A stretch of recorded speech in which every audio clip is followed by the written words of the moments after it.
We about to start in 1 second, y'all. 1 second.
We almost there. We almost there.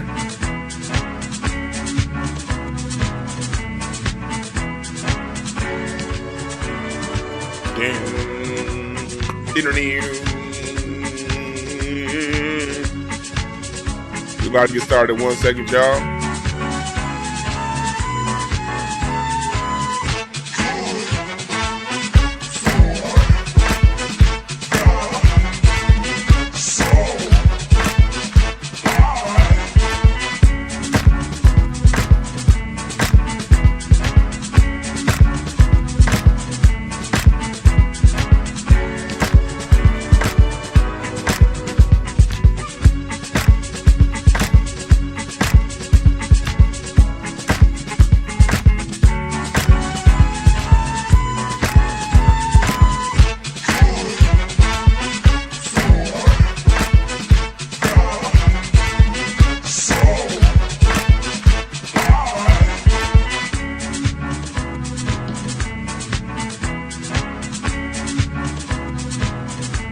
What did you learn from Neely Fuller?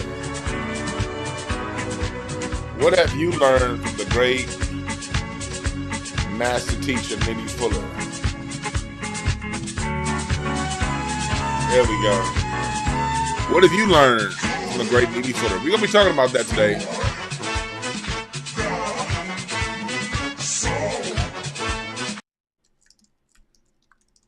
Welcome, y'all. Rest in peace to the great Neely Fuller Jr.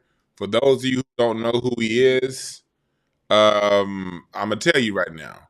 Neely Fuller Jr.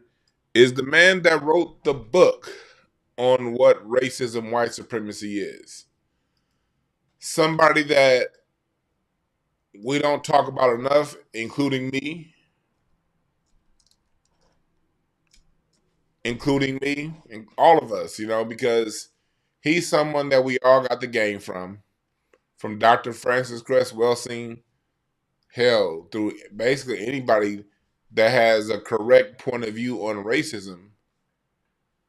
It's all come from Mr. Neely Fuller Jr. He was Dr. Francis Cress Welsing's muse. He's the one that got her to go to, when I heard one of Dr. Francis Cress Welsing's last interview she did, she talked about listening to Neely Fuller Jr. when she was in DC, and what he had to say about racism, white supremacy made more sense than basically anyone else. And that is what started her on her journey. I'm going to share the website to write the ISIS papers and to do her research and to write the ISIS papers. He's very direct, very funny to me too, man. Those hip hop cartoons that he had were amazing. But Neely Fuller Jr., if you go to his website, producejustice.com, and I've talked about him extensively on this show, but you can never talk enough about him, And get your counter-racist code system books if you haven't gotten them already. He taught us about the 9 areas of people activity. and how to counter racism using logic, not emotion, because black folks can be very emotional about using logic in the 9 areas of people activity: economics, education, entertainment, labor, law, politics, religion, and sex. And that got me, so this is what Neely Fuller was all about. We're going to have Dr. Randy Short give us a call in a few minutes. We're going to call him to get his point of view. He's done shows with Neely Fuller, and he's going to get Dr. Short's opinion. I'm going to talk a little bit more about Dr. Neely Fuller, play some of his videos, some of his quotes, some of his comments, and then we're going to take some calls from y'all. We are going to take some calls from y'all. All right? So that's what we're doing today. In the meantime, I want to say welcome, chat room. Welcome, welcome, welcome, welcome, welcome, welcome. We celebrate, because people like Dr. Neely Fuller, 95 years old he lived. He was born in 1929. 1929. So he was a child in the thick of Jim Crow. He was a full-blown adult working in corporate America when the civil rights bills hit. That shows you how recent civil rights has been. So, when you look about Neely Fuller, born in 1929, first civil rights laws passed in 1964. What's that? He's what, 35? 39, 49, 59. Yeah, he was 35 years old when he saw the civil rights bills pass. So he got to see what life was like as an adult, as a child and an adult through full-on Jim Crow. He got to see through his life experience how it changed post-Jim Crow. And he still kept his eye on the ball when it came down to the subject of racism, white supremacy, and calling out racism, white supremacy. That's what, he did. So what I want to do right now is, before I call Dr. Short, we're going to play a snippet from his last interview that he did on, let me see here. I thought I had it queued up. We're going to play a snippet from that. Let me see here. There we go. From his last show. And if you don't know who Dr. Neely Fuller is, you're going to get a dose of what made us all love him and what made us all listen to the words he had to say regarding the system of racism, white supremacy. Appreciate you, Butterworth, for the super chat. We gotta give our legend flowers now. Appreciate you. Thank you for all the knowledge and insight. Last love, Rip, Mr. Fuller. Appreciate that, Butterworth. Much appreciation. Oh shit, that was an accident. I didn't mean to do that. I meant to click off the screen. Not that. There we go. Now I gotta change my settings again. No, I don't. Here we go. Nope. 1 second, y'all. There we go. Listen, here's a snippet of Neely Fuller, and then we'll get into talking to Dr. Short. I was trying to get away from racism. I would talk to somebody. Let me go back a little further. 12 Okay, we'll play this clip and then we'll get to Chris and then to Son. What's that clip there, Robert? Clip is about how I keep saying Dr. Fuller. Mr. Fuller talked about how universal racism is. And he made the same mistake that I like. Neely Fuller was not an official doctor.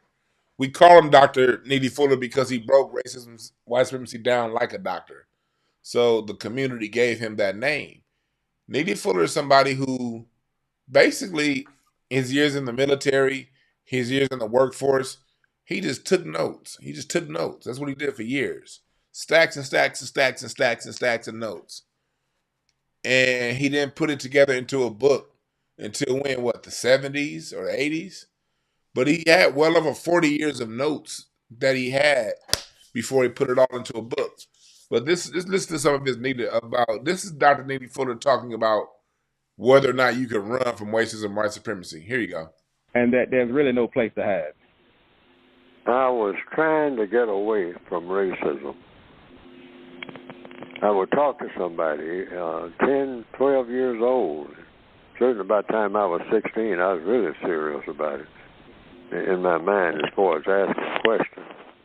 Starting with little elementary things like, I ask people, I say, where can I go where there's nobody pays any attention to what color you are? What place? And people would say, well, hey, I mean, a whole lot of black people leave the South and go to Kansas City. I say, well, is there racism in Kansas City? Well, yeah, sort of. I mean, but it's a little better than being in Alabama. I say, but I want to go someplace because I've been looking at movies.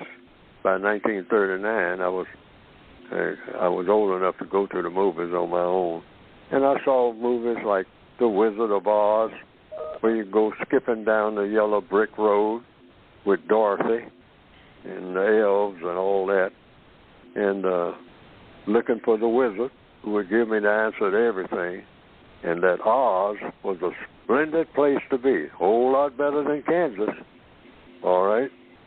So that's what the movie's message was about. Get out of Kansas and go to Oz, somewhere over the rainbow, way up high, where nobody's been before. And there's a land that I've heard of, once in a lullaby. I bought into all of that. And I bought into other stories prior to that, like, all the fairy tales, that's what they call them, when I was in elementary school. Tell us another fairy tale. So I was looking for those fairy tales to come true because that's what a lot of songs said you're supposed to do. And that's how it got started. It goes back as far as elementary school. And then I found out, much to my despair, really, initially, there's no escape. Racism is everywhere. You can't go to some island somewhere and there's racism not there. The racists control that. If there's some non-white people there, either directly or indirectly. You're on an island, say. How do they control that? Well, they control that by whether or not you can leave the island and go somewhere else. Because somewhere else is controlled by them, and where you are is controlled by them. Because anytime they come there, they just come there and build an airstrip, fighting a war or something like that, and just push you out of the way, even when they're fighting among themselves. So I learned that, and I say it's nowhere to run. So then I came to the conclusion about 1956, and I said, Fuller, you know what? Forget about that running. Turn around and grab that bull by the horns. Win or lose. And so I've been on that kick ever since. Mm-hmm. Okay. That thing called racism. Yeah. There ain't nowhere to hide running around in the Coliseum with that bull, that white bull chasing you. I mean, with them sharp horns. And you got nothing but yourself and your legs trying to run. But at a certain point, you realize there's no escape. There ain't no exit here. I'm just running around in a circle in the Colosseum, in the Roman Colosseum, like they used to do, the slaves. So that means one thing. At some point, you're just going to get tired of running, and you're going to get gored anyway because you're weak. You're tired. So before you give out of strength altogether, turn around and grab it by the horn, and let's wrestle. All right. That's Neely Fuller right there. When it comes to this thing we call racism, white supremacy, there's nowhere you can run. And he gave the analogy of when he was told from being in the South that he can go north to Kansas City and it'll be better. And he asked, well, is it still racism there? It's like, yeah, it's still there. Just like our ancestors saw when they got to Chicago, when they got to LA, when they got to New York, Philadelphia, St. Louis, Seattle, Detroit, wherever we went, we kept running into that monster, you know? And like he said, the analogy he gave was so perfect and on point. If you just keep running, at some point you're just gonna get tired and get gored anyway. And that's what we see when we see these people like Jason Whitlock, when we see these people that have nothing, Candace Owens, these black people who run from racism. You know, Candace Owens can sue for racism as a teen, but run from it. And what happens is you run, and you get tired. And you become people like Tommy Sotomayor. You become people like DJ Academics. You become these people who just fall and lean into it. They get eaten up by it. And some of them get used to become puppets. Other ones go by the wayside.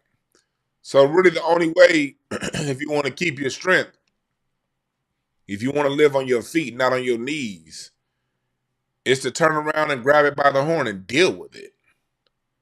That's why I don't let people run around talk about, well, I'm going to let the Lord fight my battles. Man, well, get the fuck out my way then. Then go pray your ass in the corner. Get the fuck out my face talking about a lot of people that want to complain about racism, talk about racism, but don't want to do nothing about it. Neely Fuller made us spend our time being constructive and having a clear direction. I can clearly say that a lot of my moves I made have been made very clear after being introduced to Neely Fuller's wisdom around 2011 on Blog Talk Radio. Way back then on Blog Talk, 2011, 2012. That's when I first heard him speak.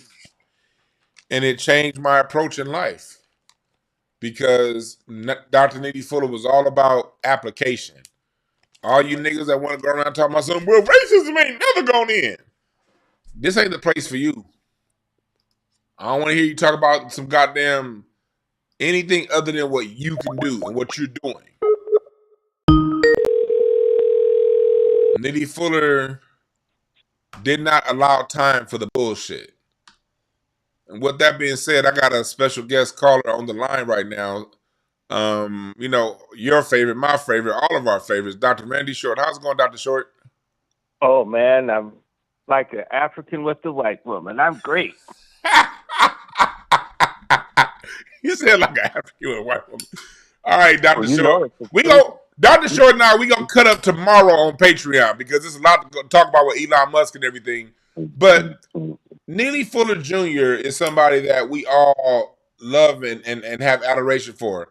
I had Dr. Short call in because he's once did a show with Neely Fuller Jr. So, Dr. Short, all I want is just your opinions on Neely Fuller, how he's helped you, and talk about whatever comes to your mind when it comes to Neely Fuller Jr.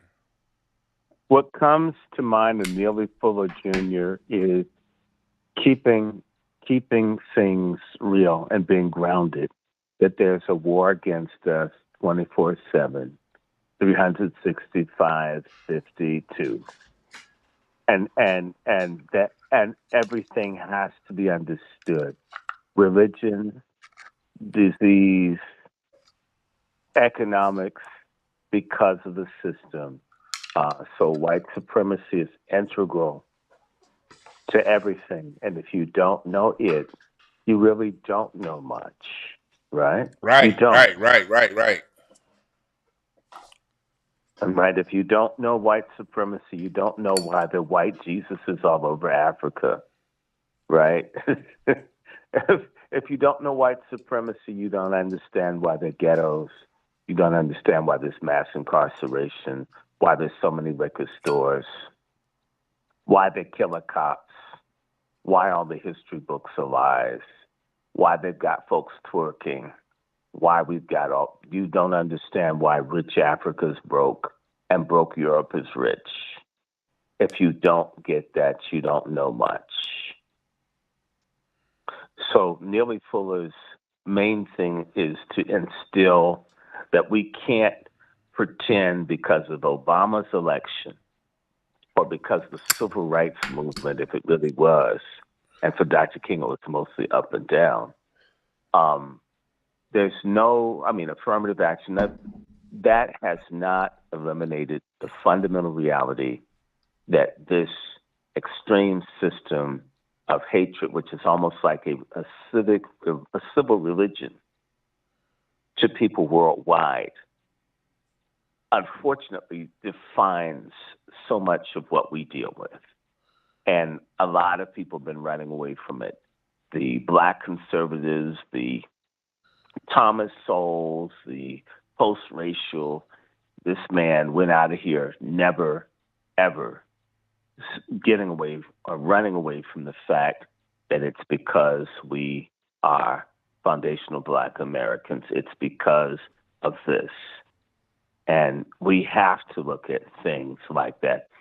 Just yesterday, I went to the hospital with my mother to get a biopsy. As I told you, she's been diagnosed, I believe, cancer. So, 21 years to the date that her mother was diagnosed and died from cancer. Imagine. And then a white gentleman, I saw this white man and this white woman. They're looking at me and talking to each other. I didn't know them. So I just moved because, it can't be good. I don't know them. And they walked over. I thought they wanted to sit next to me. And this man basically asked me he left an iPad where we were sitting, which was a damn lie. And he wanted me to lift up my briefcase to see if the iPad was under it. I turned 60 Sunday. Mm-hmm. And this old-ass, raggedy, racist white man with his Santa's elf-looking bitch wife think that in a hospital, I'm stealing someone's iPad, and there were these two Black couples that have been there. We've been there all morning. We'd never seen these white people before. But because I was Black, it's assumed I fit the profile. He stole it. They decided between themselves, we're white, he's Black, he stole it. They've never seen me before, I've never seen them before. And I flung my bag in a very nasty, aggressive way, like I was going to go and beat their ass. And they left. And I looked at them. And then I said, that's some racist shit. Then their asses really moved. But if I didn't know, if I was one of these tethers, I would think, they're trying to find their computer. But because I understand Neely Fuller, white supremacy led them, even though they had never been in that waiting area all day. White supremacy, had we been living 20, 30 years ago, I'd be in jail for a computer I never touched. Mm-hmm. Because of white supremacy. It orders everything. And until that system is dismembered, then it literally is the parameters. Just like France. What makes France really France is the French language. Well, the cultural language of the Anglo-American and Anglo-British Empire is white supremacy, and it's probably true for it's true for the Spanish and everyone else. What is the language? The cultural language is white is better, Black is inferior. And we're always fighting that. I hope I answered your question. No, you answered it perfectly, Dr. Short. Because it's like I think it's important that all of us here, the impact that our master teachers have on people like you, because we all look up to you, we all listen to you, and you're somebody that we get so much information from. So whenever we get your perspective on people that have helped shape your perspective, that's always an added bonus when it comes down to Can it. I say something else? Go right Neely ahead. Fuller, he didn't have a broom up his ass. You could always call him, and he would be kind, and he would be helpful. There are a lot of people, they've got their asses on their shoulders when none of us is really free. Mm-hmm.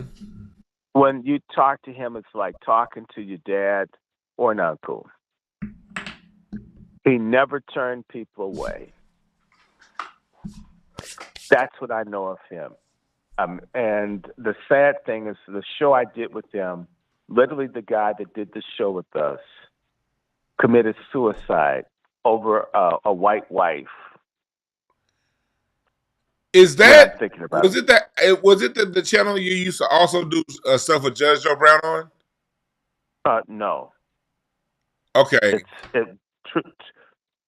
True Power is Mine. TPMI.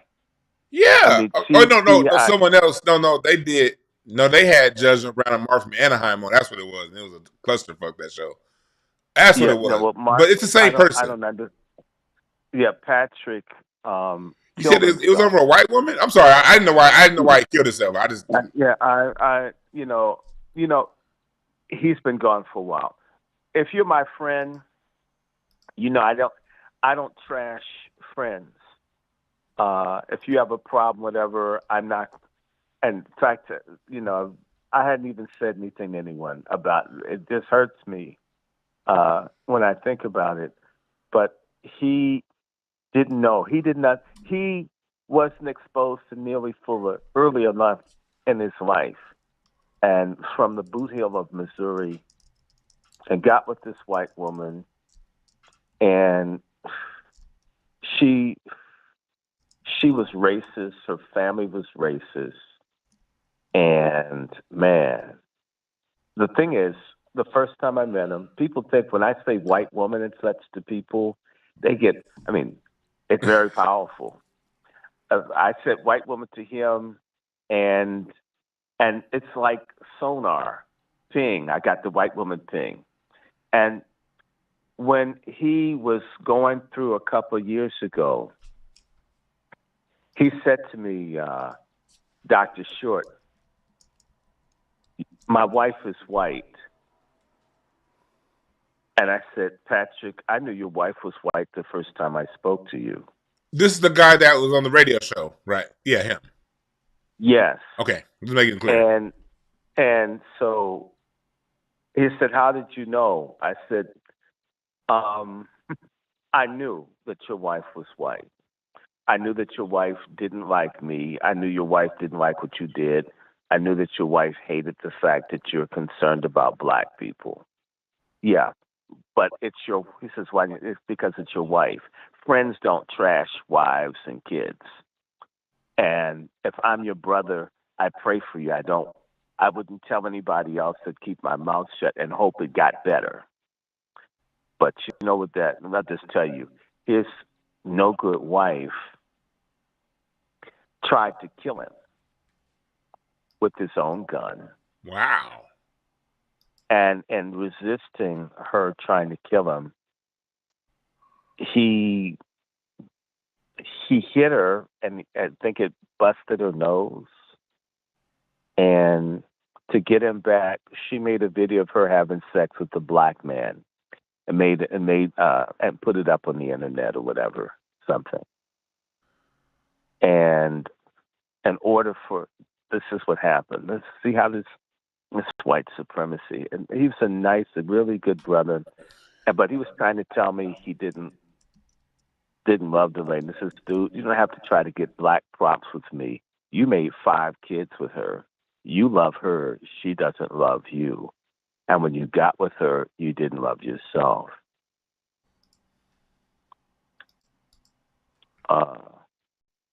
And part of why we don't. And love so ourselves so the connection to Neely Fuller, is he the one that connected you with Neely Fuller? No, he wasn't the one that connected me with Neely Fuller, but he asked me about Neely Fuller one day and says, would you do a show with Neely Fuller? I said, sure. I mean, I like Brother Fuller, whatever. Sure. And we did a show. And Consequently, that was the last time I spoke to Neely Fuller.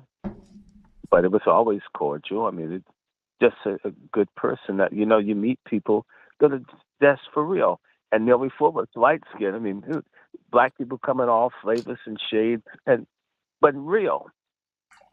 A good man, a good man, blessed with a long life. Last thing I did was when I was with you, when we were in Bus Boys and Poets, I got Neely Fuller's number for Sister Eve,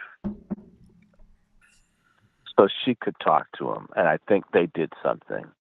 Okay. But Jesse was always available, kind, friendly, nurturing, giving, not like these snooty black intellectuals that you see on the Roland Martin show, or this kind of stuff. So the other thing is, I said the answer to white supremacy, which Neely Fuller knew, was black on black love.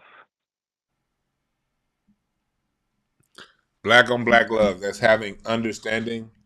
That's having respect, and that's also, you know, helping each other, supporting each other, respecting each other. If you call and ask me, I'm not going to say, well, I don't have as many people on my platform. You have some of the answers. No. I don't understand black people competing with each other when everybody else trying to destroy us. Right. That's it, Dr. Jordan. So, I don't want to keep you for too long today. We're going to be around tomorrow talking about so what looks like a coup attempt by Elon Musk and was the unraveling of Donald Trump. Before you get out of here, talk to us as to why when we see these things, like whether it be Trump, Biden, Obama, Bush, whether it's Republican or Democrat, talk to us about how Neely Fuller helped you set your perspective about how basically we don't have any friends on either side. Is there any way that Neely Fuller helped you shape that perspective? You know, the one thing that Neely Fuller does, Neely Fuller, for any thinking black person, is what your Californian, what's her name, Darlene Wright. You know Darlene Wright, right? Or Darlene Love. Darlene Love, yeah. Right. The background singer. Yeah, the singer. The same way there's no singer that Darlene Wright sang behind that didn't come off good. He's like foundational. If you keep that in mind, that you're dealing with the system, right? Then you're able to think and look at stuff no matter what. Do you follow? Because you have the right lenses. It's like I wear reading glasses, simple magnifiers, 1.5 times, 2 times, because my vision's good, but small print. It helps you. See, a lot of people are running from race. Skip Gates and all these other people don't deal with this stuff. Thomas He gives you the courage. Candace Owens, we can name a range of people that constantly say, be true to your ancestors, be true to your history, that it's one long living dragon, black flesh eating beast that's out to get us. Never forget that. It's sort of like if you saw the cartoon Bambi and the father deer comes after the mother gets shot down in the thicket, and the father with the horns comes out and says, your mother's gone, you've got to make it now. He's like that deer in the cartoon, in the Disney film Bambi, to tell you got to face this thing. It's here. Mm-hmm. It's here, and you cannot run from it. You cannot fake it. And the only way to deal with it, if you're going to be any way dealing with it at all, it teaches us all. Because you see people like Elon Musk quoting Trump, quoting Thomas Sowell. You see PBS, they put money behind people like Skip the Truth Gates, and how there's a system, Al Sharpton's, everything they can do to not confront race, or they do confront race in the Al Sharpton way. It's the other thing Dr. Neely Fuller talked about, and that's using confusion, blur the lines, confuse the people. So you get your Al Sharptons out here, your Mark Lamont Hills, they're going to talk about racism, but they're going to talk about it in a way that only continues to further confuse you. And Baffle so, them with coon bullshit. coon bullshit. So, I wanted y'all to hear from the great Dr. Randy Short's mouth first, before I open up the phone line and talk to everyone else and set the standard about how much of a titan. And the point Dr. Short just made about how everything that comes after Neely Fuller is undergirded by Neely Fuller. He's almost like in music, he's almost like the drums. The drums and drum set is something that people really, they hear the singer, they hear the bass, the guitar player, they hear the keyboard solo, they hear the trumpet solo, but the drums are almost like in the background. But everything that singer, that trumpet player, that guitarist is doing is all reliant on the foundation the drummer lays. And that's how it is with Neely Fuller. Whether you're talking about Dr. Claude Anderson, whether you're talking about Malcolm X, whether you're talking about Dr. Welsing, even through today, Jason Black, Tariq Nasheed, the people who listen to, all of it is built on the foundation that Neely Fuller laid for everybody. So that's something that people really have to understand about how in-depth and how deep this man was. Any final words before I let you go? Yes. I want to give a teaser. People, because, we call Elon Musk eat my butt. I like that same syllable. So we have a new name for him. I want to tell people I have a prediction. And my prediction, and this is why we have to have a follow-up, and I will get into it the next conversation. Robert F. Kennedy Jr. got confirmed today. And that's very important for Black people, the same way the taking down of USAID got taken down yesterday. That was a great boost for Black people globally. But people who are doing things that benefit us may not say it the way that Al Sharpton would, but we benefit. Robert F. Kennedy Jr. will be the most hated, feared, and assassination-prone public figure in American life.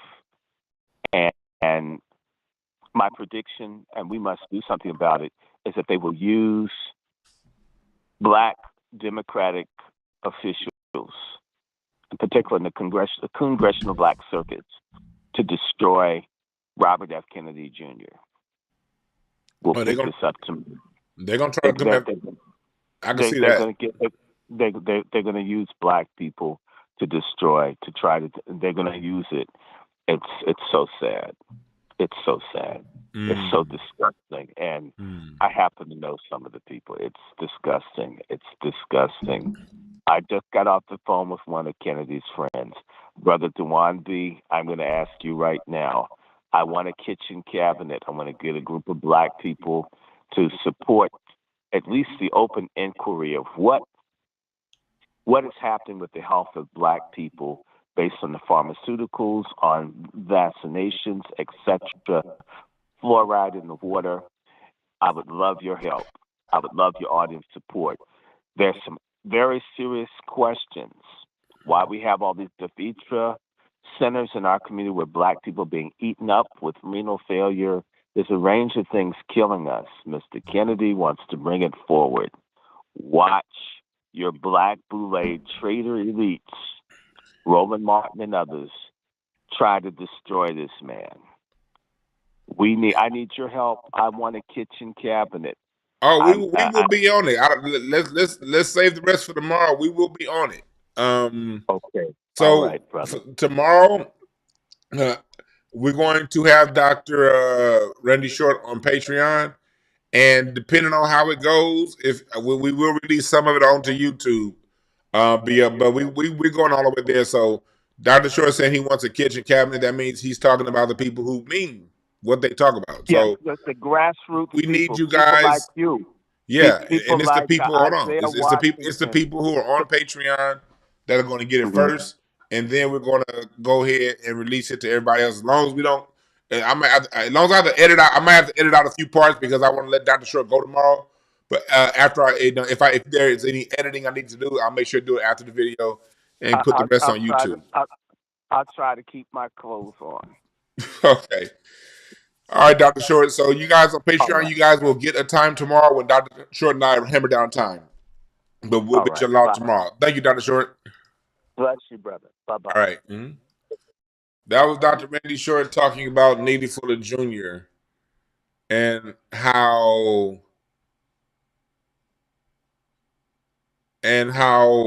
important he is to what we do. You know, we must always shouts out where we get it from. And that's part of the reason why my mission is so clear when it comes to this hip hop shit. How you gonna build a genre of music with all this Black American music, then get it credit to somebody else? That's what Dr. Neely Fuller would call confusion. This country works on mass confusion. Confusion.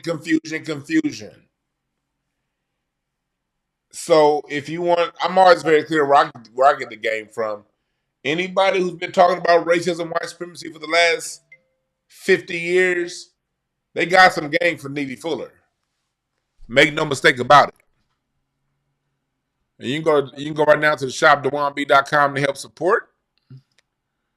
Go to the shop. I got my scholar shirt here.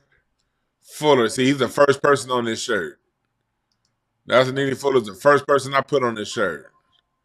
Fuller, Clark, Welsing, Van Sertima, Ben Yakinen. You know them names?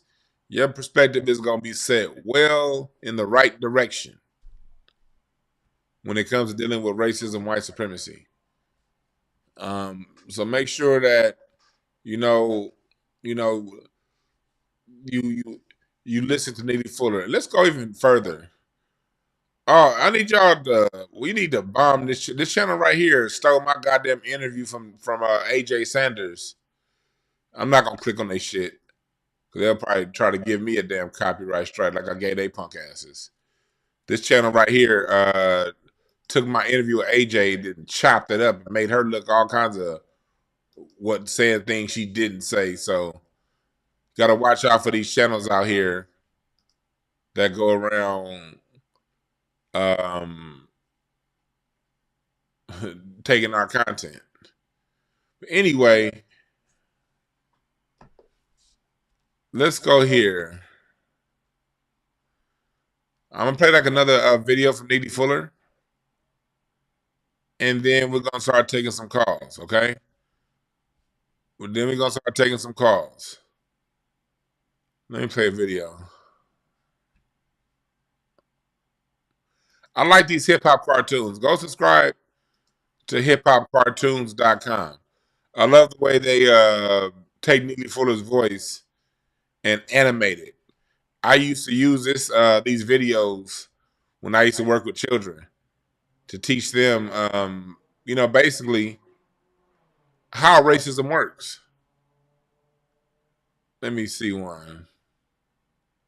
I'm going to go to a short one. hiphopcartoons.com about YouTube hip hop cartoons. But listen, this is some Neely Fuller right here. He would take snippets of Neely Fuller and play them. And I encourage y'all to subscribe to his channel. I don't know if the Holy Bible was put together by the white supremacists or not. That's controversial. Some people say yes, some people say no. I say I don't know. Okay. But I do know this. Whatever the white supremacists touch, they are not going to fool with it for 5 minutes unless they figure out a way in 5 minutes to put it to work for the system of white supremacy. They'll find something else to touch. So if a white supremacist puts his hand on a Bible or her hand on a Bible, they are going to say, now, this Bible is already here, but I am going to use it to do the things that I want to do. And I'm going to make everybody else of color fall in line so that this Bible will support whatever it is that I want done. And I will even change the meaning of every passage of it without changing a word. I'll just say, that's not what that means. And the black preacher will say, that is what that means. It's right here in the Bible. But the white supremacists say, boy, what did I say it meant? it meant that yesterday. Why? Because I said that it meant that yesterday. But that's not what it means today, boy. Hey, who is your master here on earth? Your master in your heart and in your head and in your church that I allow you to have is somebody else. What you call your God, and that's okay, I'll let you do that. But boy, when I walk in your church, with or without a gun, you will, and you and your congregation, your choir, and everybody you got here, young and old, will and have obeyed me from day one. So don't get in my face waving a Bible, boy. Neely Fuller used to break the religion down, man. Like, and he would say it in such an animated way. He always had me laughing. You can call it right now, 323-744-7425. What does Dr. Neely Fuller mean to you? What have you learned from Neely Fuller? But I remember it was this one show that he did, and he was talking about, you know, how the white supremacists think and how they'll go to your country and tell you you can't fly here and you can't get your water out of that lake because that's my water and my air. And he said that right before America went back to Iraq. I mean, during that, I'm sorry, it was one. I forgot which one. It wasn't Iraq. It was one of those wars. They enforced a no-fly zone. I was thinking, like, if Neely Fuller ain't right, this country will tell another country you cannot fly over your country and call it a no-fly zone. How in the hell can you go to somebody else's country 10,000 miles across the planet and tell them they can't fly over their own air? That's because the white supremacist truly feels that all the air is his. And when you listen to Neely Fuller break these things down, and when he speaks from the point of view of the white supremacists, it makes it as clear as day. What's up, caller? What's the name? Where you calling from? What's up, Dwan? What's up? It's Rainbow. I'm in Maryland. Rainbow in Maryland. What's on your mind? I lie to you not. About 4 or 5 years ago, I called Mr. Fuller on the phone, and we spoke briefly. And he sent me the book, his book that I own. I'm sorry, Ruck. Mm-hmm. Damn, he sent it to you. That's what's up. Yeah, he sent it. He did. He's gonna be missed. Me and my brother, we listen to him almost every day. For the last few years, I hadn't been listening to him because Mr. Fuller, he stayed true to his word. He did not deviate. So it was really repetitive. You know, people were calling and ask some of the same questions. So I had been listening for a long, long time. So I was just letting other people, you know, come in and get the word. But he means a lot. You know, him and Dr. Wilson. Dr. Wilson looked up to him. Dr. Wilson was his mentee. So, Hey, but you know, you said something critical right there, and that was a lot like me. I used to listen to him a lot. I stopped listening to Neely Fuller years ago because I listened to Neely Fuller, and what would Neely Fuller say? He never believed in his information being entertainment. One thing about a lot of us black folks, we could take some information and turn this shit into information porn and infotainment and not do nothing about it. Neely Fuller was all about taking information and being constructive with the information and doing something. And he did stick to it. So when you would listen to him regularly, some of those callers, he was very polite, but it would be people who would call in just to disagree with him. People with thick ass skulls that couldn't understand 2 + 2 is 4, you know? And so you had to trudge through his politeness, but at the same time, some of those people were probably trolls, but some of those people probably genuinely were retarded. They probably genuinely were slow, and he would be the one to help them out. And that's what he was there for. But he was never about just listen to me, listen to me. The whole point of listening to Neely Fuller is for you to get the message. Once you got the message about what racism is, how it operates, and why it operates, from there you go about the business of being constructive to counter racism. You didn't need to listen to him every day anymore because you, after listening to Neely Fuller long enough, You already know what he was going to say when you came across certain situations. But you can go ahead and get the last word. Duan, I just wanted to say, rest in peace to the brother Neely Fuller Jr. And it's one thing that he would always say about arguing with black people. Don't argue with black people over racism. It's not constructive to do so. If you want to talk to somebody about racism and argue, you want to talk to the people who is responsible for it. You want to talk to the white supremacists. Yes. And one last thing about what Mr. Fuller would say is you and the richest black person are in the same position. Why? Because neither one of you have figured how to replace the system of white supremacy with the system of justice. Amen to that. In our land. Thank you. I appreciate that, Remo. Peace. Yeah. A lot of us, and I've seen it, and that was part of the reason why I stopped doing Twitter Spaces a lot. Because I saw that when it came down to it, there are people out here who just want to goddamn talk and talk and talk and talk. And then when they're done talking, they talking some more. And you'll see them jump around and you call it, and just like, and there's no disrespect to calling in or being in the Twitter space. No, because there's a lot of dope people in that. I'm just saying that I noticed that there was a segment of people who would just be around and like, when are you ever going to just get the message? When are you out? What have you done to, like what Neely Fuller said, I'll get you 1 second, caller. What have you done, or what are you doing to counteract the system of racism and white supremacy and replace it with a system of justice? What are you actually doing? At some point, the shit just becomes information porn to people. And Neely Fuller was never about that. What's up, caller? What's the name? Where you calling from? JD from Fort Worth, man. I hate what to up, hear the JD? news, man. Man, Good. I didn't even know until I seen you live, man. Yeah. And speaking of JD, this is somebody who I met a few years ago at a show that we did in Austin, Texas, and he from up there in Funky Town, right? Funky Town, Fort Worth, yes, sir. Yeah, the Jerry Curls and Shags still exist. That's right. But ever since I've seen you around, you've always been somebody that's been hella positive, you know, and hella constructive. So just the limited time I've seen you, you've been somebody that's been, you know, in a lot of ways I've seen on code with what Neely Fuller is talking about as far as being constructive. But go ahead, brother. Man, I'm telling you, man, like you were just talking about how people called and it kind of made the show drag.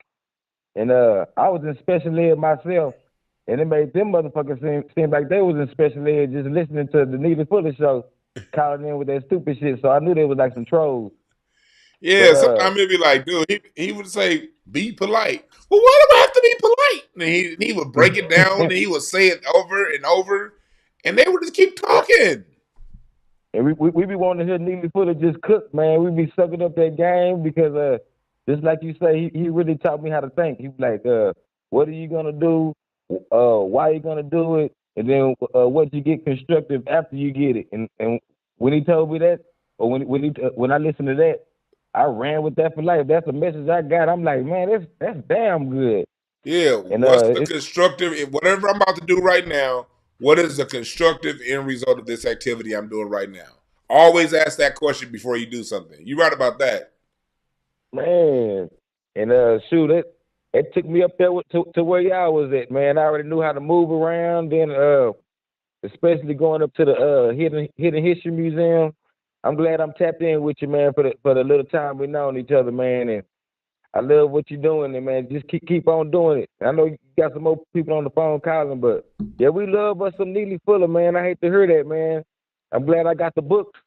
I'm glad I got them books, though, man. Hell yeah. That's one thing that's good. All three of them. Thanks for giving us a call, brother. Sir. All right, man. Have a good one, big bro. Skip. Yes, sir. Peace. What's up, Cutter? Call back. I tried to answer your call, but it hung up. Yeah, Neely Fuller always said to ask yourself, what is the constructive result of what I'm getting ready to do? What's up, caller? What's the name? Where you calling from? This is Darius from San Diego. Darius from San Diego. What's on your mind? When I think of Neely Fuller, I think about kind of being a master of common sense. So I went to college, and what I noticed as I get older, you have to have the ability to break things down to to simplicity, right? So, for example, my dad, he didn't go to college, but the common sense that my dad has is so much wisdom and just so much life experience. So you kind of hinted towards it earlier, where I check myself, where I don't want to get into, intellectual masturbation and just kind of just talking and falling in love with the rhetoric. And then also one of the things personally that I take from Neely Fuller is whenever I call my friends, I make sure it's a constructive conversation. It's positive. It has a direction. We're going somewhere with it. You know what I mean? Like the whole thing about being constructive, and that really hit me. And like I said, the master of common sense is what I really take. I like that master of common sense because it really was. And people who, if you don't get it, outside of retardation, it's a choice because it was he broke it down so simple and so logically. If I can understand not getting it the first time, but if you stuck with Neely Fuller and listened to him 10 times, 15, 20, 30 times, if you don't get him by that 20th time, you probably just retarded. Yeah. But man, thanks for giving us a call. Appreciate that. All right. Mm-hmm. Appreciate the super chat, DSB.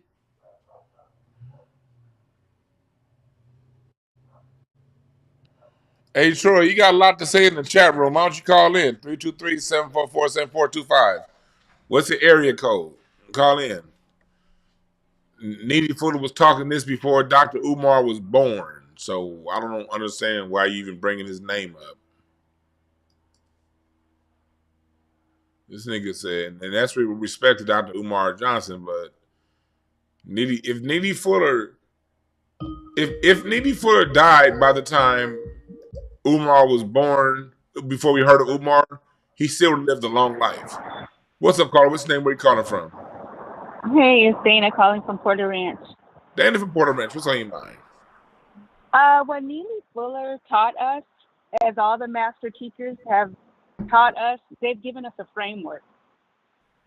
Whether we want to follow it or not, they've given us a framework of how to do this white supremacy thing.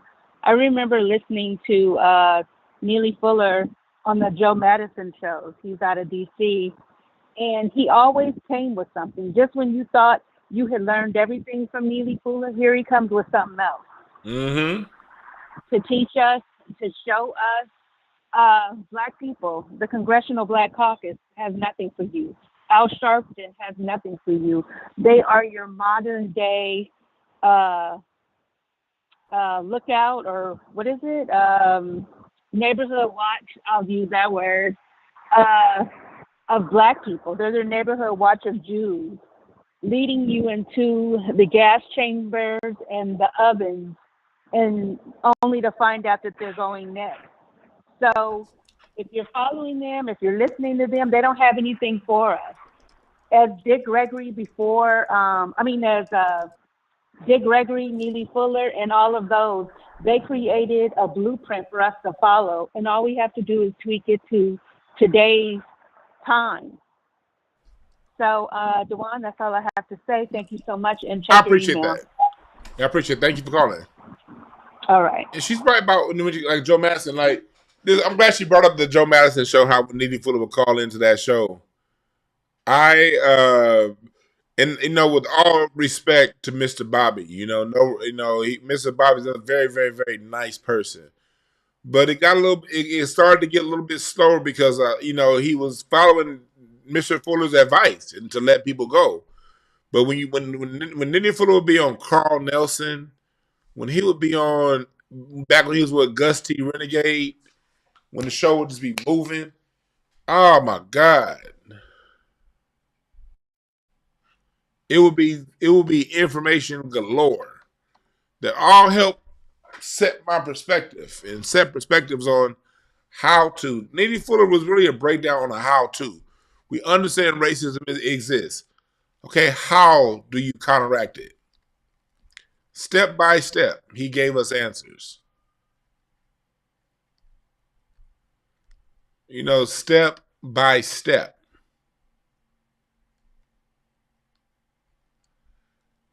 And Troy, you got 1 minute to call in before you're timed out from chatting the rest of the show.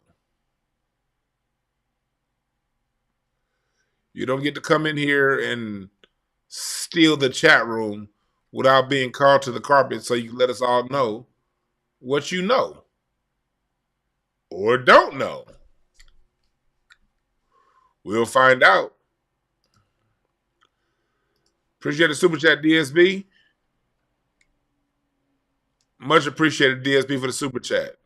50 and 50. I appreciate that, brother. Yeah, Gus was a great host with Neely because he knew how to that line between letting Mr. Fuller know and letting them flow and shutting down trolls.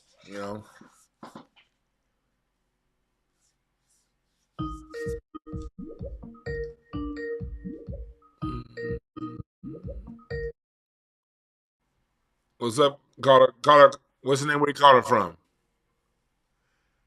I guess they hung up. Call back. Whoever that was, call back.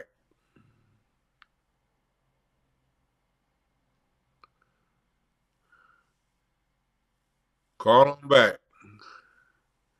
So, Troy, in other words, you ain't got shit to say. You just came here wasting all our goddamn time being the smartest nigga in the chat, but you don't want to call in and let us know how smart you are? I don't respect it. I don't respect it. I'm okay with people disagreeing. I'm not here to say everybody should agree. But if you're going to spend 30 minutes in the chat with going to do all this shit, you got ants in your fingers and you're typing all over the damn keyboard, then you obviously have something to say. So it's best just to come on and say it.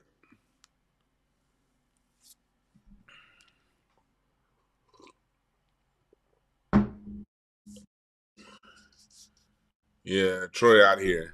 Time wasting troll. And that's one of those things that Neely Fuller would talk about. How you get these people to come around and waste time. You get these people that you got these people who just know they want to waste time.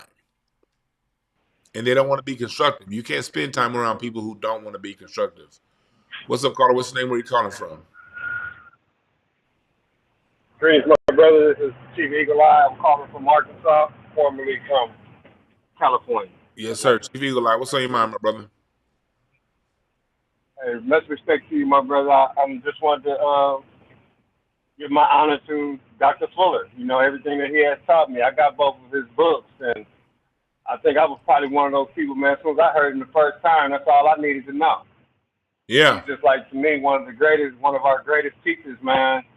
When you say one of our greatest teachers, I'm talking about when it comes to breaking down what actually needs to be done and what actually needs to be seen. Something that's not made up, like most of our leaders are doing, making up the stuff as we go. And they're not addressing the real issues, and they're just leading the people on. Neely Fuller never did that. Never did. He never led us on. He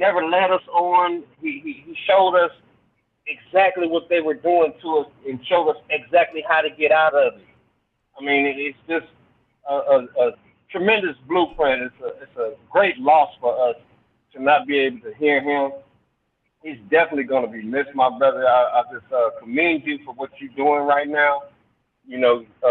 Honoring the brother the way that you are. I hope that other people are also doing this same thing, man. I'm going to miss him. I mean, when I say I'm going to miss him, I'm really going to miss him because of the code. And I know Tyreek and them, they use it. A lot of people scream the code. But, man, when you say code and things that make sense, see, a lot of people just do things for nothing. And Neely Fuller didn't do that. He broke it down to what we need it for. So if it's for nothing, it's for nothing. But if it's something essential, he knew that we needed that, my brother. And I just thank you once again for what you're doing right now, my brother. Big respect to you, my brother. Much respect, man. Thank you for giving us a call. Yes, sir. Yes, sir. Yeah, it's like I'm all about honoring. You know, one thing we have not done a good job as Black Americans is honoring the ancestors here. You know, we'll talk about Kemet.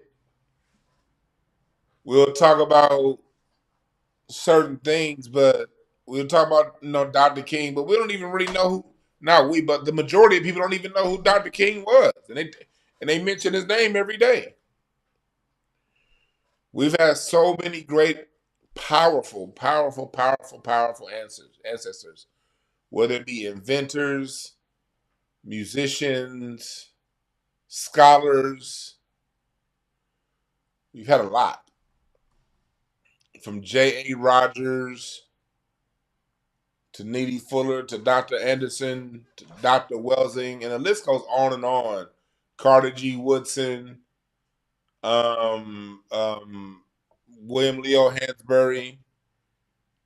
You know, we've had so many, but we tend to just kind of keep moving on, or you end up being an asshole like that dude that was in the chat earlier, Troy, acting like a hoe, talking about, we learned all of this stuff from Malcolm X and Dwight Johnson.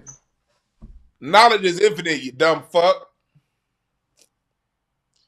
When you go to college, you don't just get one professor. Hell, not even in your own major.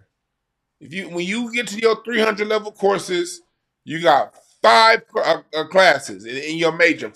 You're doing 4 to 5 classes a semester in your major. And each one of those classes have a different teacher. Only a fool to sit around and argue, well, I learned that from them. Well, shut the fuck up and go do it then, nigga. Information is 360 degrees.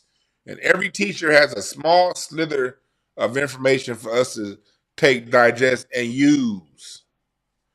We don't argue and compare one scholar with the next. God damn it, it was the fire and ice of Malcolm and Martin that worked together that created a synergy to push the civil rights movement through. And they were built on A. Philip Randolph, Ida B. Wells, T.R.M. Howard, Amzie Moore, and so many names that it's so many names. You know, one of my favorite books on that is We Will Shoot Back, to break a lot of that stuff down. King and X stood on the shoulders of giants. They stood on Booker T. Washington's shoulders, on Frederick Douglass's shoulders, on Callie House's shoulders. And it's the multi-pronged approach that is what works. That's why we can't. I got a request. I got to follow through with my request. Don't be a hoe.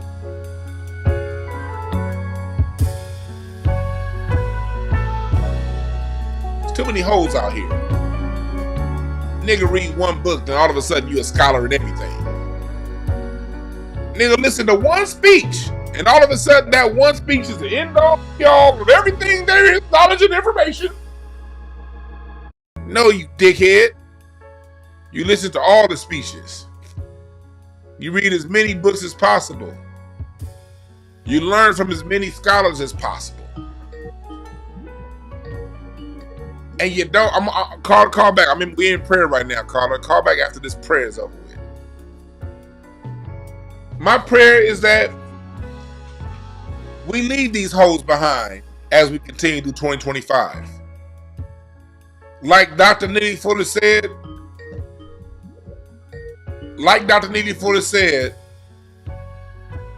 everybody, you want to minimize confusion. You want to minimize arguing. You want to minimize these things.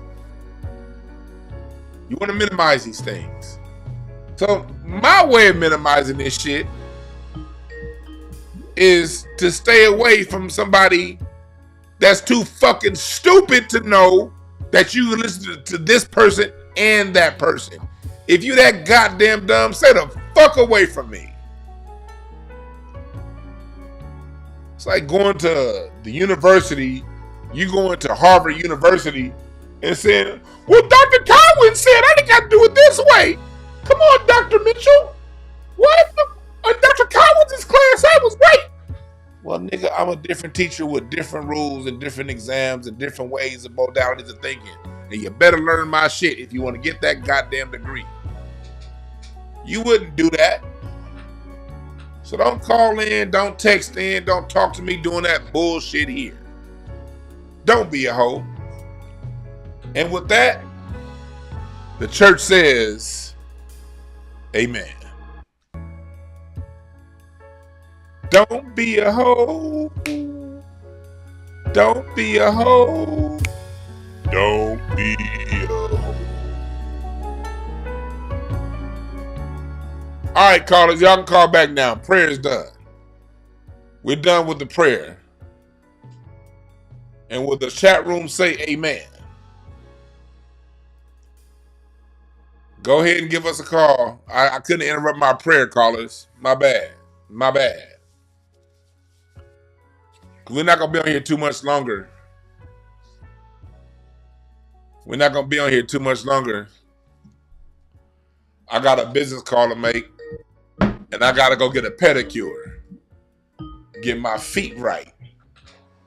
What's up, Carter? What's the name? Where you calling from?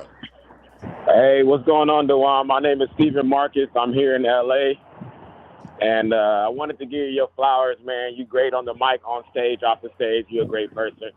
But I wanted to say, when it comes to Dr. Neely Fuller, I think one of the most important things that I've learned over listening to him over the years is the power of slowing down a conversation and getting definitions of words.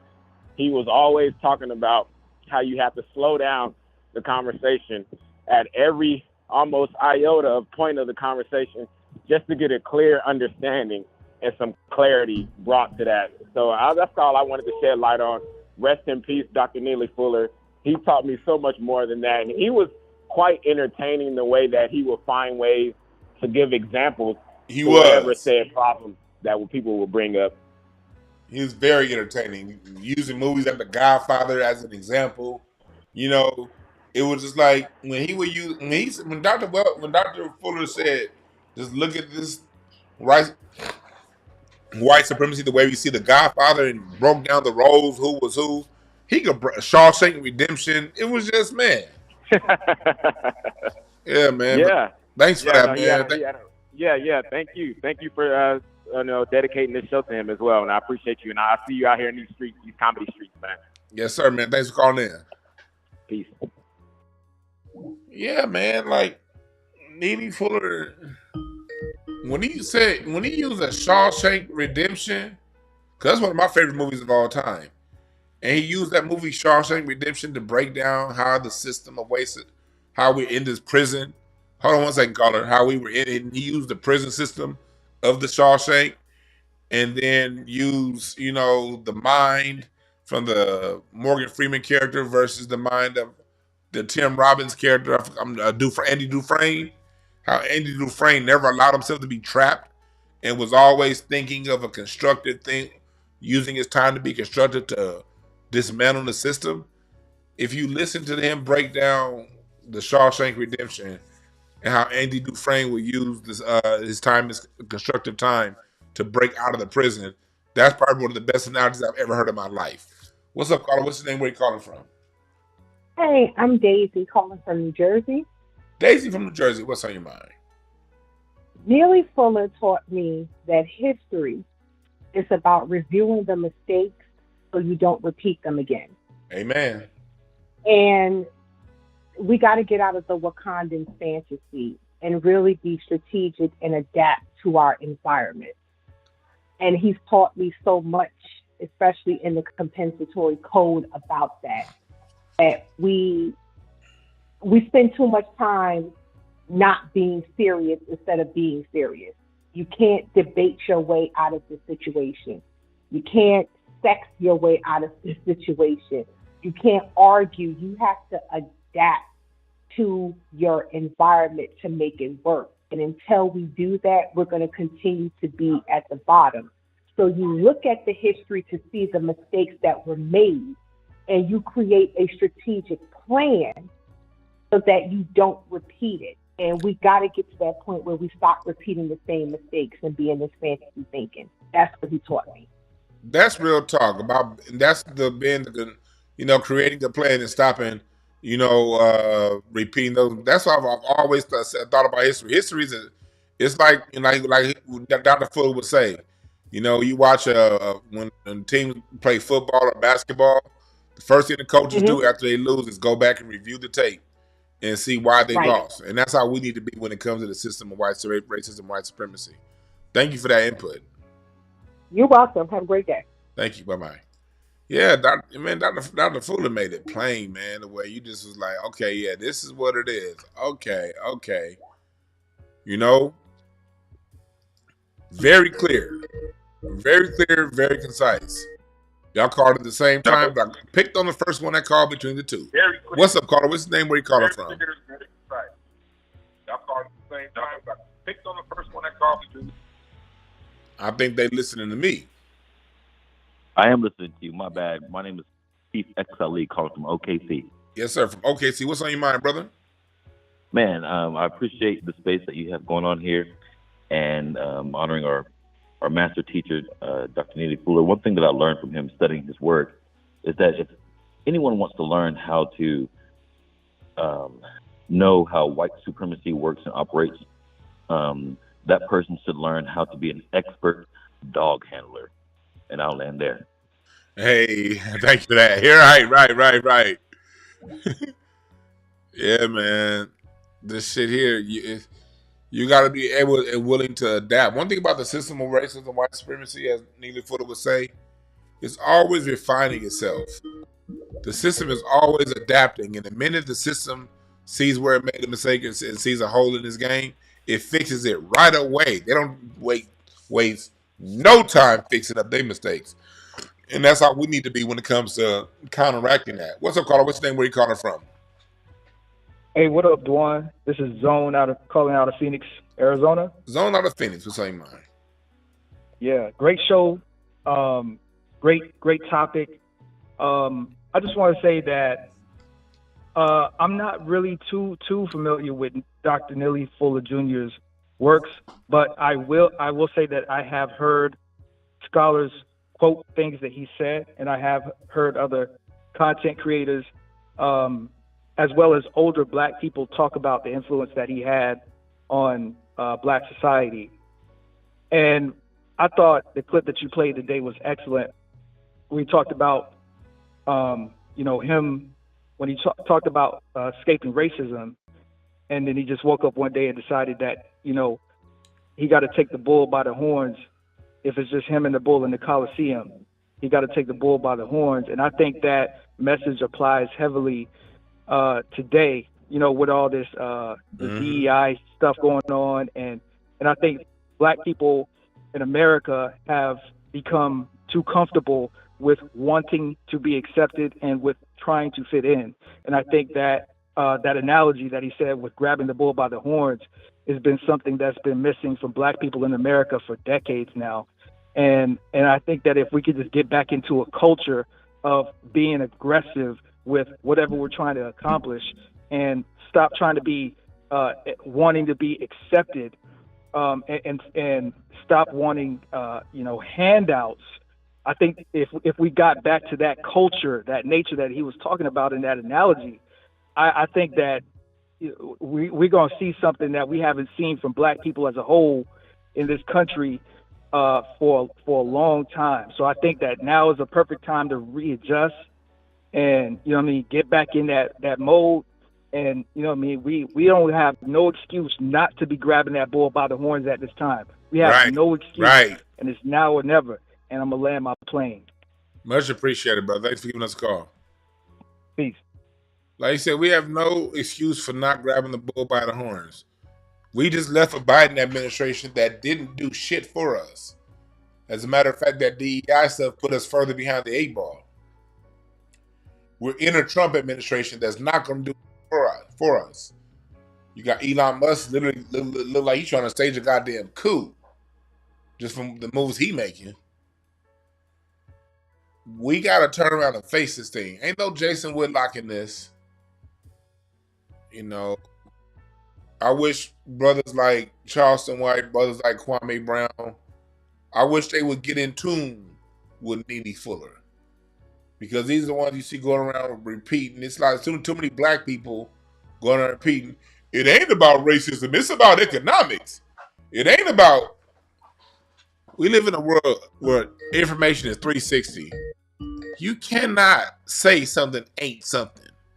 You can see it as maybe more of this or more of that based on your opinion. But you cannot say racism don't exist when you complain about, after you tell black people, when you're done wagging your finger at us, you tell us stop complaining about racism, and then the next story, you talking about something that was racist. You cats is confused. You got to listen to people like Neely Fuller to minimize the confusion. What's up, caller? What's your name? Where you calling from? Hey, this girl Speak. Love you, brother. You doing the work. I just want to appreciate remind people, yeah, you're doing an awesome job. The ancestors are proud of you and watching you with great hope. Neely Fuller, thank God for him teaching us to get on the black side of the chessboard. We have not been playing on the black side of the chessboard. We've been playing ourselves, and we've been killing ourselves. And with Trump, you have white supremacy in your face. They're about to build a penal colony in El Salvador. So for those of us who get off on harming each other, exploiting each other, etc., the white man is in power, and he is ready to recolonize Africa and re-enslave the Black American. So I just wanted to put that out there. Look into what they plan to do with El Salvador, taking our worst criminals and shipping them to the worst prison in South America with the full backing of the American government. But you keep doing your thing. I really appreciate you. I watch every show you got. I love you so much, and I just appreciate the work you're doing in honor of our ancestors. You be good.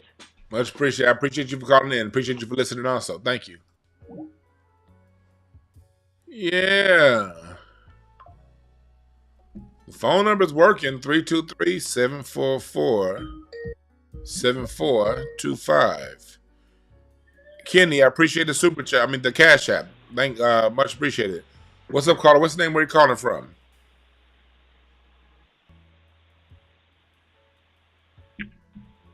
Hello? Hello?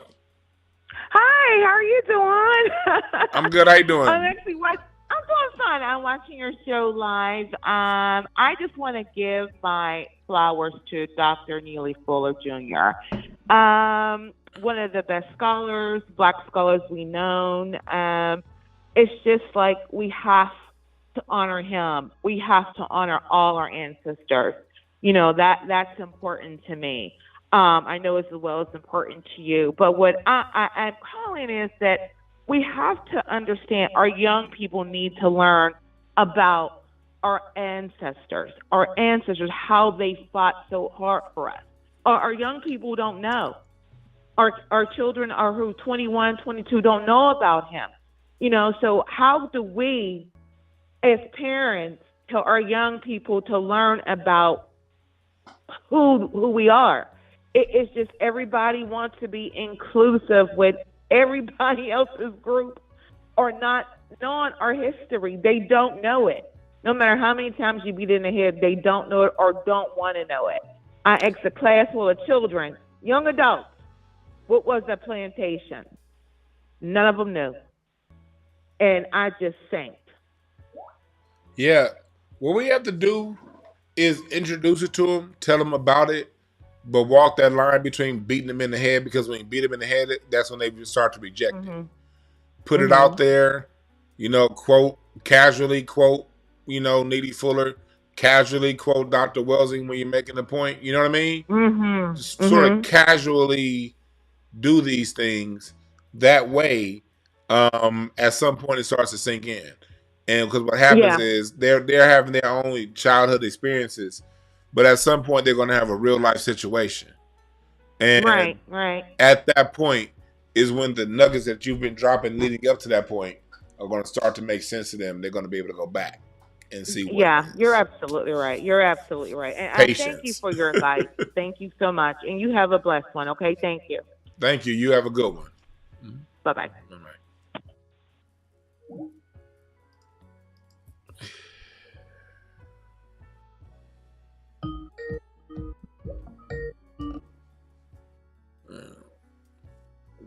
What's up, caller? What's the name? Where you calling from? LC out of LA, Crenshaw District to be specific. Yes, sir, brother. What's on your mind? Yeah. I would like to give a big, huge rest in power to Neely Fuller Jr. Even though he wasn't a doctor,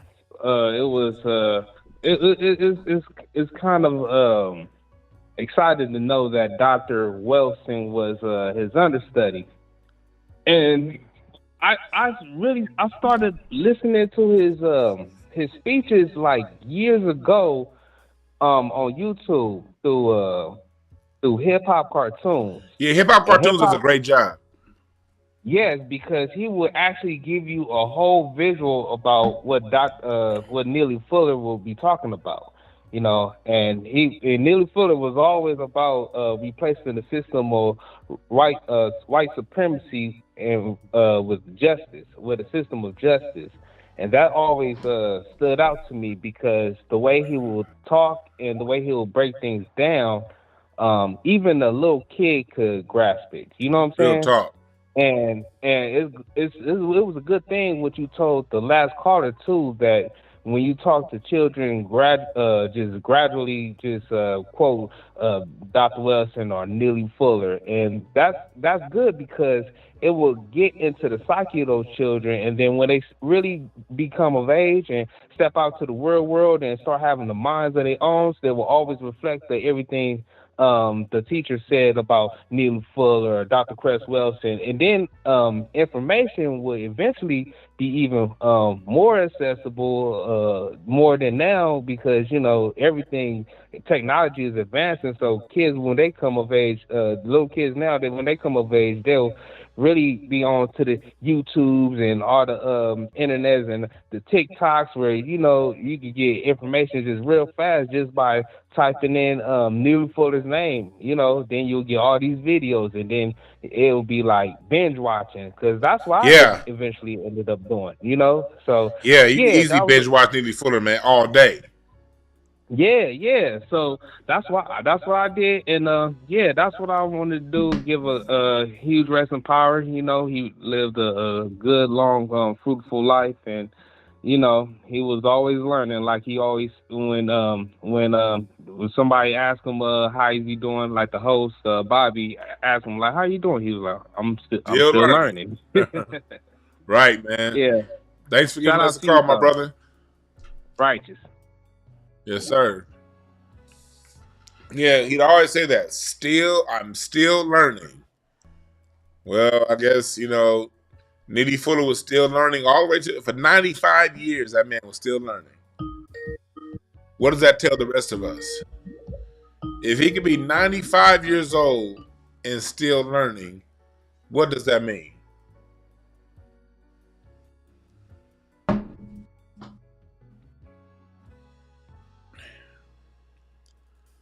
What does that mean for the rest of us? Waiting on a 678 number to call in. It called in when I was on the phone the last time. Waiting on a 678 number to call in. I'm going to get out of here pretty soon. I got a business call to make in a few minutes. Gotta make that money, man. Gotta make that money, man. And I got a new live show that I'm putting together for April. It might be a little bit of music. It might be a little of this. It might be a little bit of that. But you got to be in LA to see that.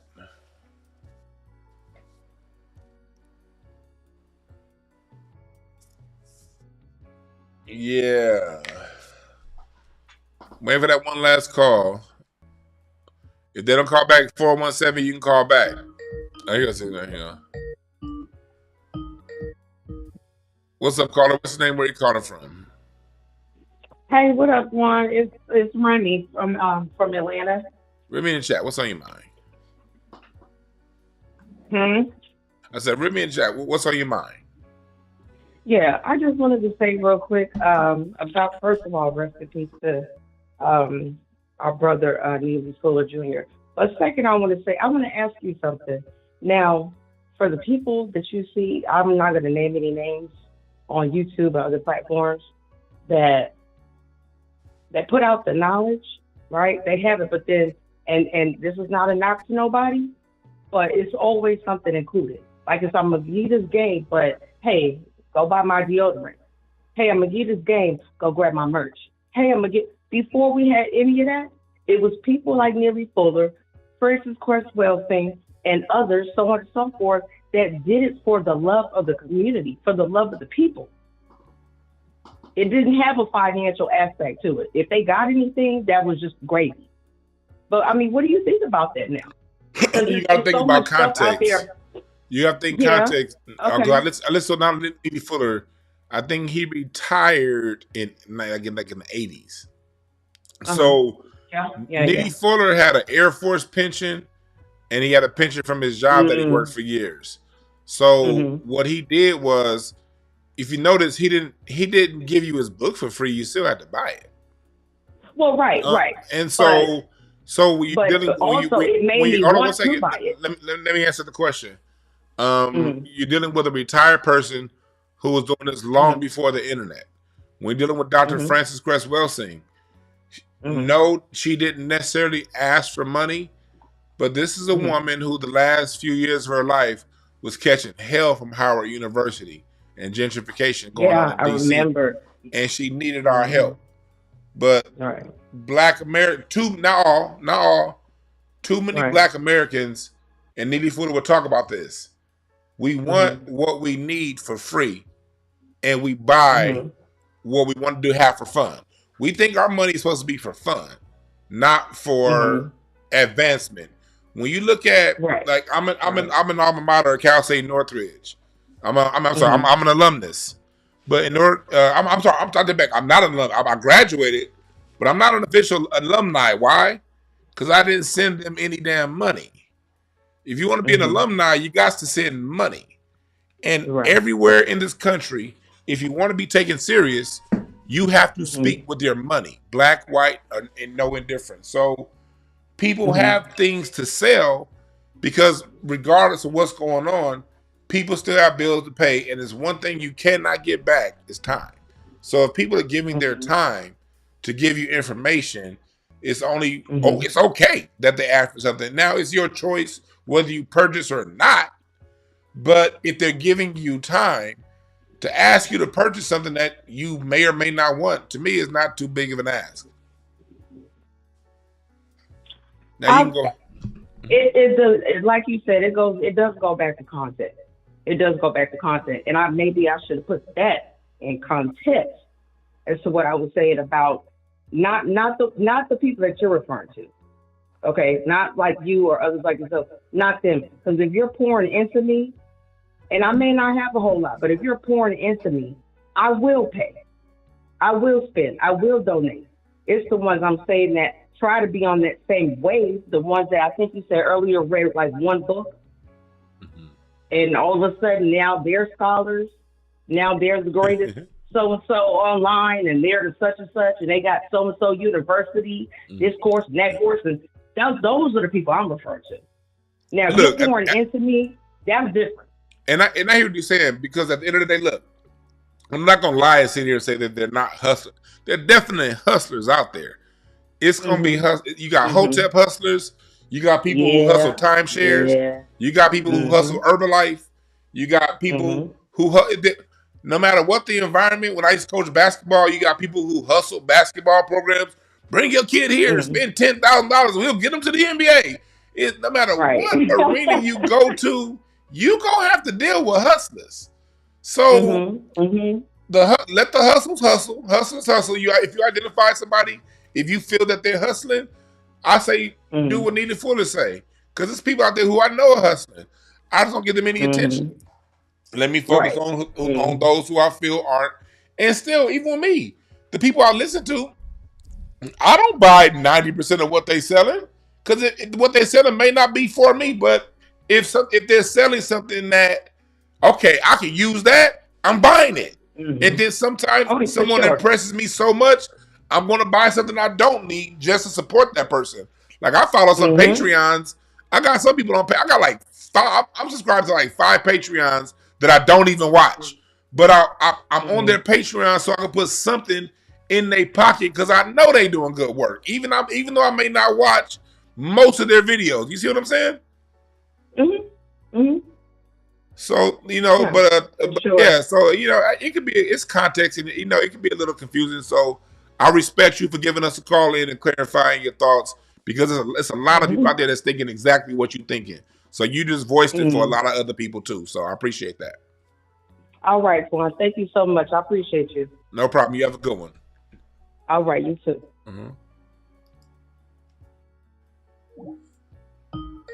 I'm going to take one more call, then I'm going to get out of here. What's up, caller? What's your name? Where you calling from? Peace. What's going on? Calling from Georgia. Peace from Georgia. What's on your mind? First, just wanted to say peace to the space and definitely rest in power to Dr. Neely Fuller. May the ancestors be embracing him, all of the warrior scholars and everyone.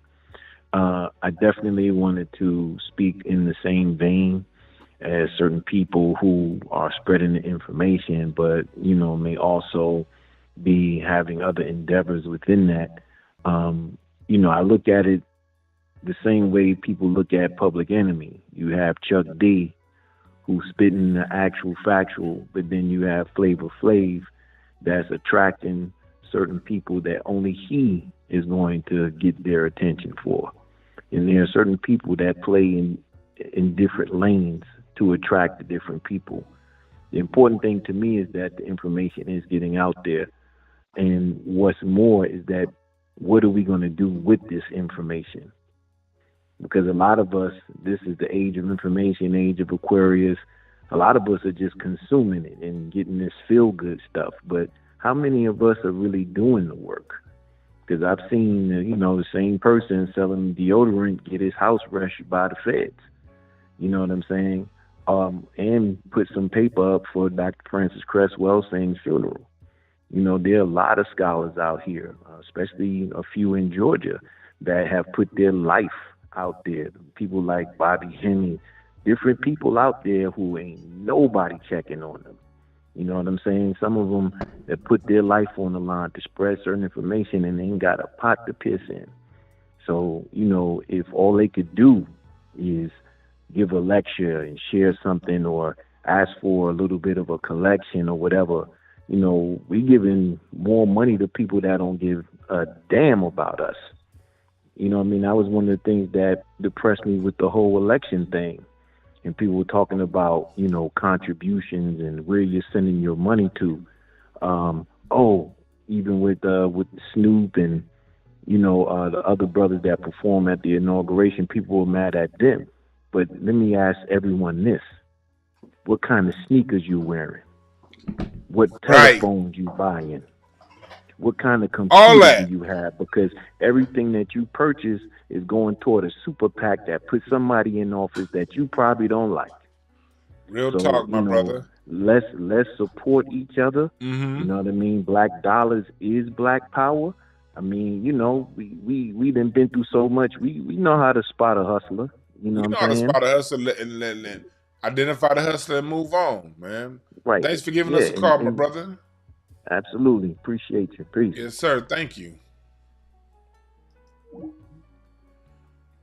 We got somebody in the chat. This dude right here like he fresh off sucking a wet dick. This nigga got the old ass earbuds in his ear and talking about what code. The code to call people like you hoes. The code that says when we see some like this nigga, when we see somebody right here that look like he screws camel dildos, we talking about people like you. The code, when we see somebody with hair like this and old ass AirPods in their ear, getting people like that the fuck away from us. That's the code. You dig? Sorry about that, caller, but I'm about to get up out of here. I got a call. I got some business to handle. But he was spitting some real talk, the last caller. He was talking some real stuff, the last caller. And so was the one before that. You know? All of my callers, I appreciate all y'all. I'm about to get up out of here because I got some business to handle. But, you know, long live Neely Fuller. He made it very clear in his Code Concept book. Please buy it at producejustice.com. Producejustice.com. Please buy Dr. Neely Fuller's books. Go back and listen to his lectures. He has tens of thousands of hours of content up online. I encourage you to go on Carl Nelson's Spotify page and pull up all of the Neely Fuller interviews from Carl Nelson. Gus T. Renegade, I think his page is still up. And at producejustice.com, you have the links to Neely Fuller's YouTube page, his blog talk page, and everything else. Make sure y'all do that. My mods have it in the chat. Producejustice.com. I want to thank everybody for coming today. Great Black Shark, Human, Quan, Native American Readings, everybody else who's called in, commented, chat. Oh, you want Luniac minutes? You want to call in? I'll wait. I got time. I got time. That other call, I can wait. I'll wait for you to call in. What's the area code? What's your area code? You cousin fucker, call in. You thought I was, oh no, I got time if you want to, real quick. Oh yeah, also Victor of RWS. Victor of RWS. Thank you, Angie. Thank you for that. Is this you, caller? Man, spit on your mother's grave. The only thing on code is your PTSD over slavery, you dumb bitch. That wasn't even funny. Why are you here in America with that sorry ass accent of yours, you Latino? You see how this Latino had time to call in? I'm gonna call him back. Why'd you hang up? Oh, he don't want to pick up. I want to know why'd you hang up?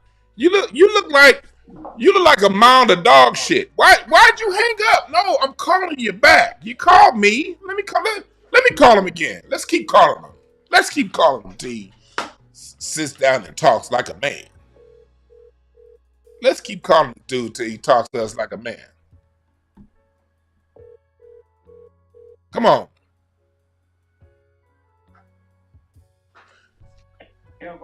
Your mama's pussy smell like retarded tuna. Now, what did you have to say? Talk to us like a man. He hung up again. Let's call him back. He hung up again.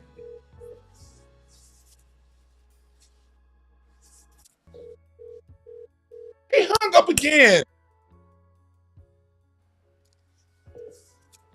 Why don't you sit and talk? You fucking monkey? Talk to us. No, monkey's how you look when you shave your beard. Why do they like calling us monkeys? When they got all the hair on their back, they got thin lips, hair on their back, hair on their arms. We missed it. No, we want to talk to you. And you still don't got one, right? We want to talk to you. Looked for a fucking job. Look at you. Let me get my message out. No, my job is drilling your mom for her social security check. That's my job. And why does he have a look? This is this picture. Immigrants are getting why does he have? Why does he have? Dirty, lazy ass. Why does this dude have on a? Why do you have a black shape up? Why do you have a black shape up on your face? That's not how y'all do y'all hair. Why are you wearing a baseball cap and not a sombrero? Your native hat is a sombrero. You wearing a baseball cap. That's what we do. Come on. Why you keep hanging up? I'm gonna keep calling back. I'm gonna keep calling back. You look like Gay Thompson, not Clay Thompson. You Yeah, look like Gay everybody wants to Thompson. use the word code, but they don't even know how to fucking use the code. What is the code? How do we use it then? Come on now. I'm calling you back. I'm gonna keep calling you. I'm gonna keep calling this dude. As a voicemail box that has not been set up yet. Oh, Please now try he's your call blocking the again later. number. Goodbye. A true blue bitch. Everybody follow this page. Lunatic Menace. He look like a Mexican Craig Smith, don't he? If Craig was Latino, he look like this motherfucker. Now, I'm not going to post his number because that could get me in trouble with the YouTube police. Let me see if he blocked me.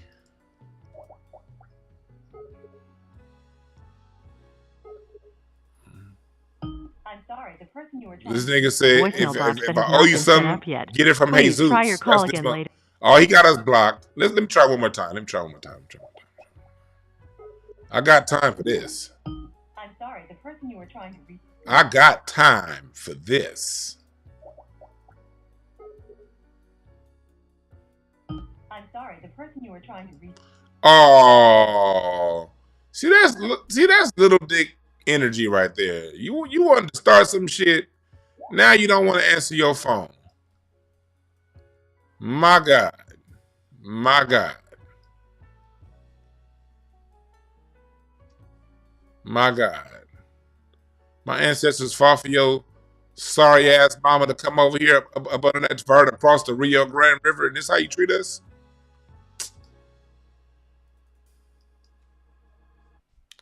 One more. Let me try one more time. Let's try it one more time. Try one more time. I will give his number out, but I don't want. Voicemail box that has not been set up yet. Damn.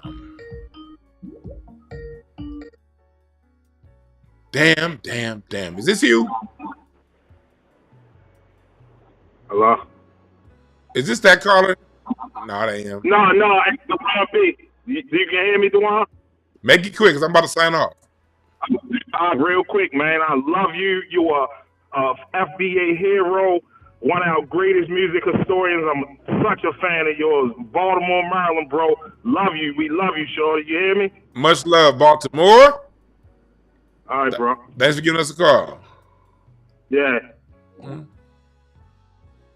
Yeah, no, I'm not going to give out this information. I ain't doing that. I ain't giving out this information.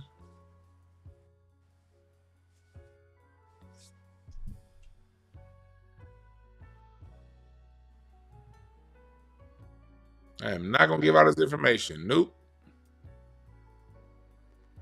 That will get you in trouble with the YouTube police. And I don't want to be in trouble with the YouTube police. Them niggas is stomped down about they shit.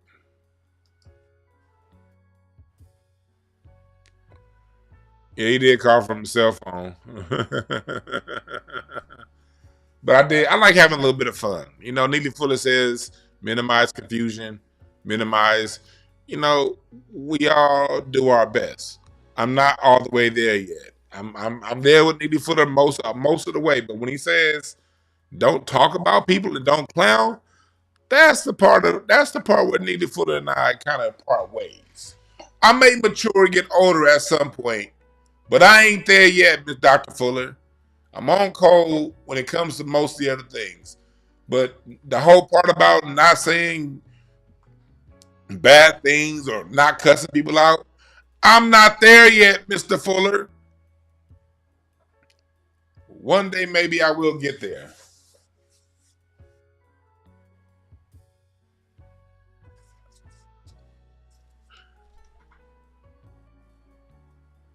Yeah.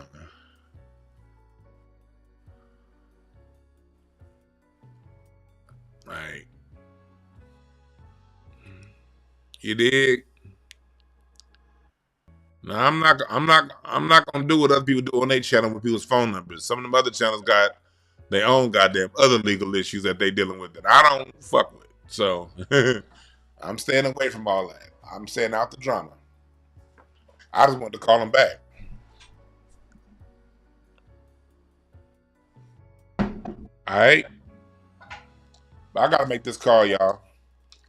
Thank y'all again for listening. We'll be back tomorrow with Dr. Randy Short on Patreon. And whatever we can do, we'll put them on YouTube. All right.